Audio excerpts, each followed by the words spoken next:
Foi num dia como hoje, numa sexta-feira, que Jesus Cristo foi sepultado.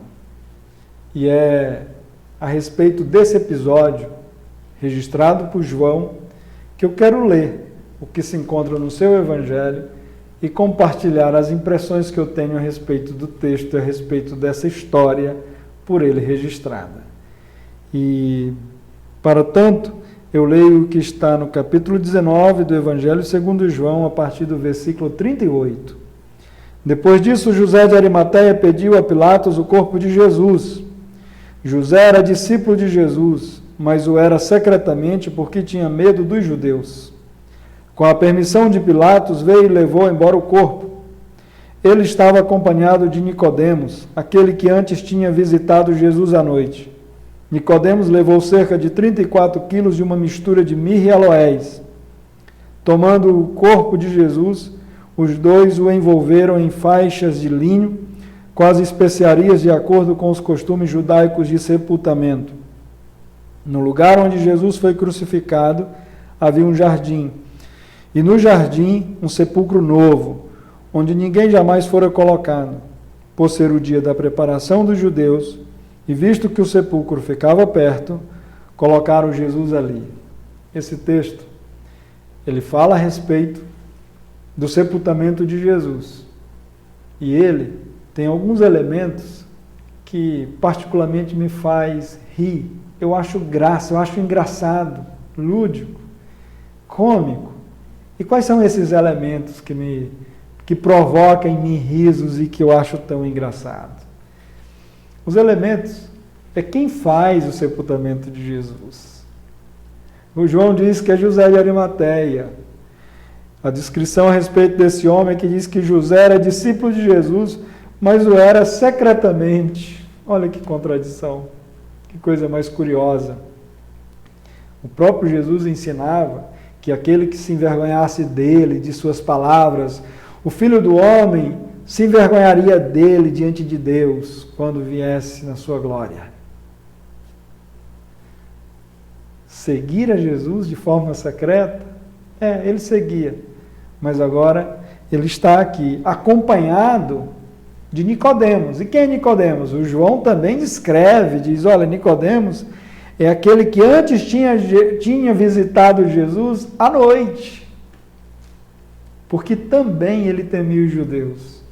Então foram dois homens medrosos que se juntaram para fazer um ato de coragem. Isso me faz lembrar uma história de um rapaz que desceu na antiga rodoviária aqui de Imperatriz, já tarde da noite, estava indo para casa. Enquanto ele estava indo sozinho na rua, ele percebeu que tinha uma pessoa seguindo ele. E aí ele, receoso, começou a acelerar o passo.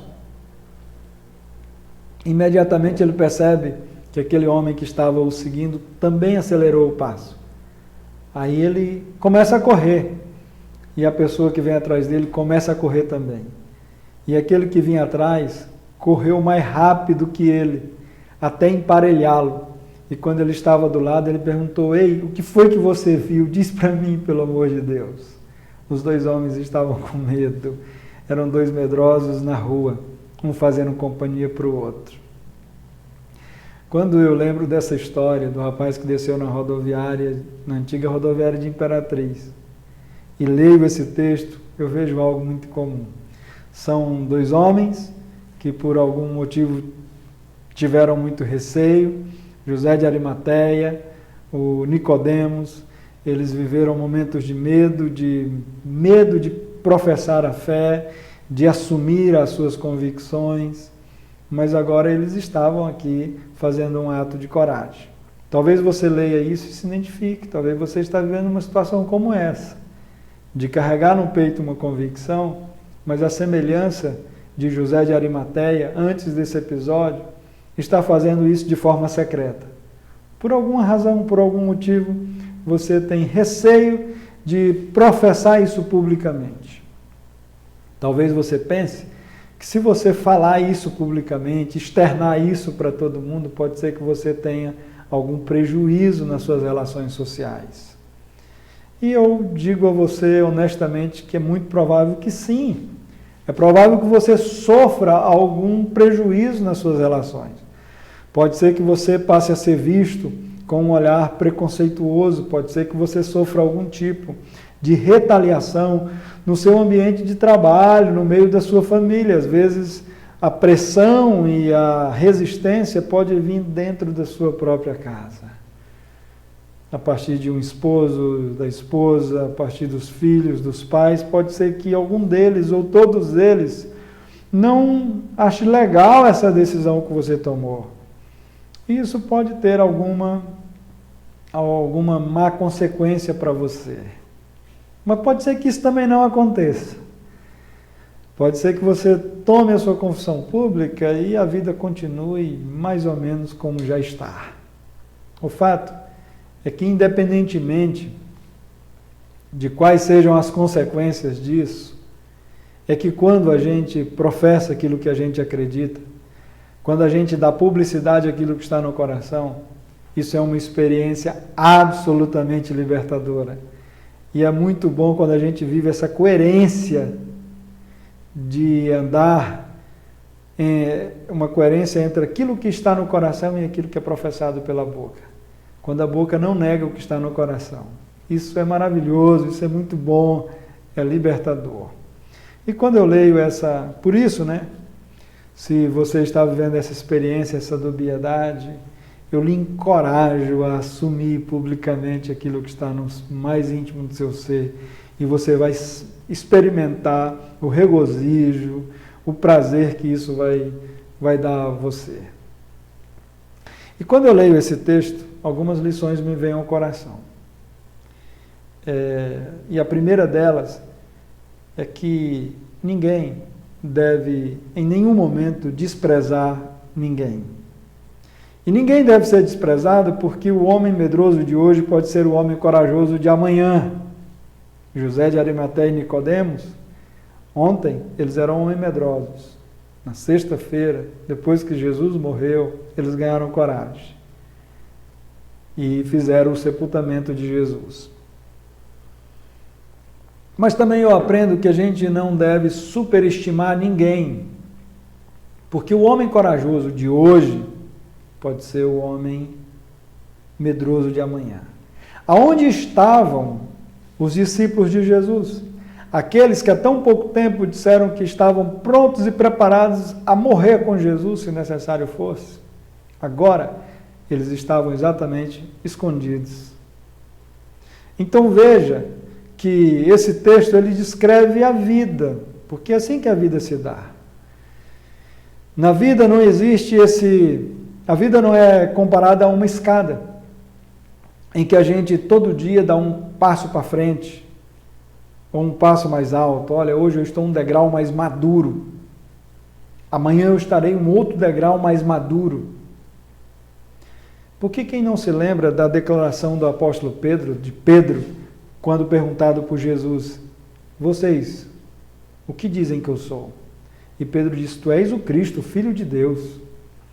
E Jesus disse para ele, não foi carne e sangue quem te revelou, mas o meu Pai que está nos céus. Bem-aventurado és. E aí logo, alguns episódios depois, às vezes não precisa nem passar a página da Bíblia, é o momento em que Jesus chega e fala para os seus discípulos, reúne eles, e diz, olha, eu estou indo para Jerusalém, importa que o Filho do Homem seja entregue aos gentios e morra. Pedro chama a parte e diz, Senhor, de modo algum isso vai te acontecer. Aí Jesus disse, para trás de mim, Satanás, porque não cogita das coisas de Deus, mas das dos homens. Então veja que Pedro, uma hora faz a declaração das declarações e a outra professa algo absolutamente reprovado por Jesus. Porque a nossa caminhada, ela não é essa progressão, em algumas coisas sim, mas em outras não. Não existe essa progressão de maturidade. Uma coisa que eu já descobri na vida é que ninguém é maduro diante de situações inusitadas. A gente se torna maduro para aquelas situações que a gente viveu hoje, vive amanhã, aí com o tempo você amadurece. Você se adapta, você começa as coisas começam a ser previsíveis para você diante daquela situação. Mas basta chegar a uma situação inusitada e aí você volta a ser criança. Tem que aprender tudo de novo. Então ninguém é maduro diante de situações inusitadas. E quando eu leio esse texto também, tem uma outra parte que me chama muita atenção, que é a partir do versículo 41, que diz que no lugar onde Jesus foi crucificado havia um jardim, e no jardim um sepulcro novo, onde ninguém jamais fora colocado. E Jesus foi sepultado ali, no jardim. Mas também foi no jardim onde Jesus ressuscitou. Quando a gente lê Gênesis 3, nos é informado que o homem transgrediu no jardim. E no jardim foi a queda do homem. E aqui por João, a gente lê que a ressurreição se deu também no jardim. Então hoje nós temos a grande opção de escolher qual do jardim vai marcar a nossa vida. Se é o jardim do Éden, naquele em que Adão caiu e por isso todos os homens caíram, naquele em que Adão transgrediu e em Adão todos transgrediram, ou se é o jardim da ressurreição, onde Jesus ressuscitou e toda a humanidade tem a possibilidade viva de ressuscitar. Porque como a minha vida está em Cristo, agora me interessa saber o que ocorre a Jesus. Porque aquilo que ocorre a Ele, ocorre a mim. Se Ele morreu, eu também morri. Se Ele ressuscitou, eu também ressuscitei. As Escrituras dizem que Ele está assentado à destra do Pai. E a mesma Escritura diz que nós estamos assentados à destra do Pai na pessoa bendita de Jesus Cristo. Então hoje me interessa saber o que ocorre a Ele.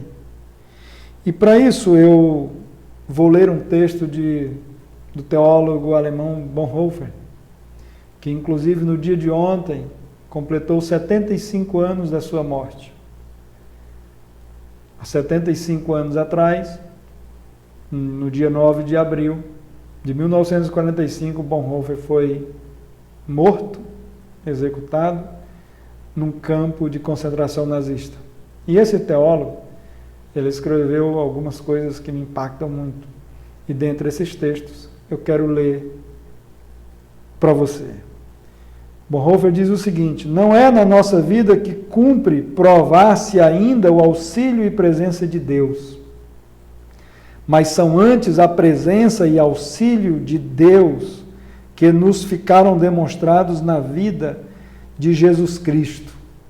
Na realidade, é mais importante para nós sabermos como Deus agiu com Israel e seu Filho Jesus Cristo do que procurar descobrir as atuais intenções de Deus relativamente a nós próprios. O fato de Jesus Cristo ter morrido é mais importante do que essa outra realidade de que também eu hei de morrer. E o fato de Jesus Cristo se ter erguido de entre os mortos constitui o único fundamento da minha esperança de que também eu serei ressuscitado no último dia. A nossa salvação é externa a nós mesmos. Não encontro salvação na minha autobiografia, mas apenas na história de Jesus Cristo. Só aquele que permite que Ele próprio seja encontrado em Jesus Cristo, na sua encarnação, cruz e ressurreição, está com Deus e Deus com Ele.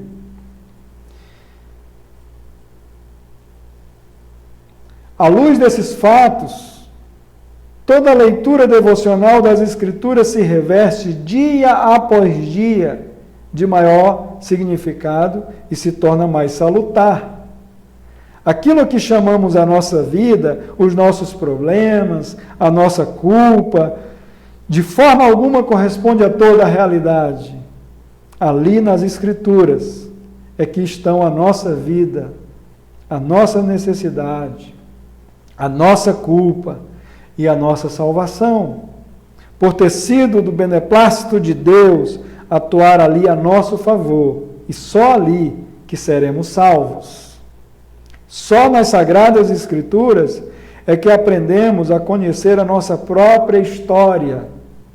O Deus de Abraão, Isaque e Jacó é Deus e Pai de Jesus Cristo, o nosso Pai.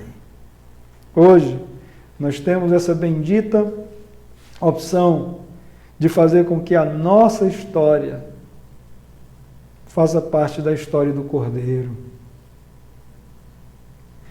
Hoje nós temos essa bendita opção de fazer com que a nossa vida seja a vida do Cordeiro.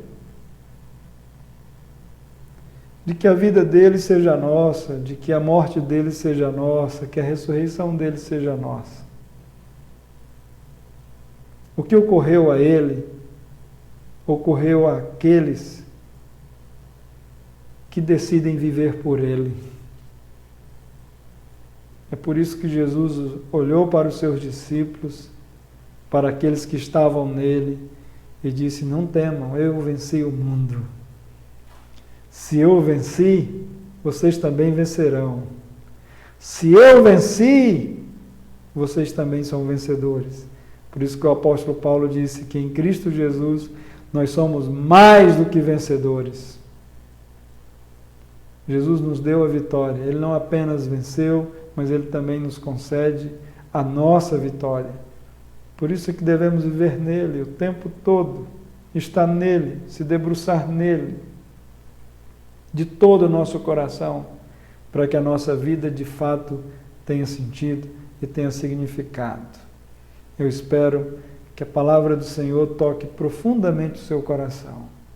Eu espero que o Evangelho de Jesus e a pessoa bendita de Jesus, o Jesus do Evangelho, inflame a sua alma e toque profundamente o seu coração todos os dias da sua vida. Que assim seja, no nome de Jesus. Amém.